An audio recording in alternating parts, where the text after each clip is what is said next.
আসসালামু আলাইকুম ভাই বন্ধুরা। আজকে থোড়া কাম ছিল বলতে কাম করতেছি, কাজ শেষ করি পঞ্চায়েতের বাসার দিকে দেখা যায় বন্ধুটা সামনে অর্ডার দিছে খবুজ, वैसे सुदानी खबूज, जिराफी खबूज।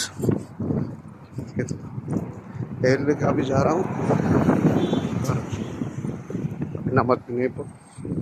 নামাজ পড়ি না, না যাই নামাজ পড়তে হবে, পরে যাই। ইফতার টাইম আসতেছে। আজকে 2 দিন বাড়িতে কথা বলতে পারতেছি না, কি যে বিজি চলতেছে রোজার ভিতরে। আলহামদুলিল্লাহ, যে প্রবাসে থাকলে মানে মানুষের একটু জুমার দিনও শান্তি নেই। আছে জুমার দিনও কাজ করতে হয়। যাইতেছি বাসার দিকে, দেখা যাক আল্লাহ তাআলার অশেষ মেহরবানিতে কি রেখে কিসমত পার না।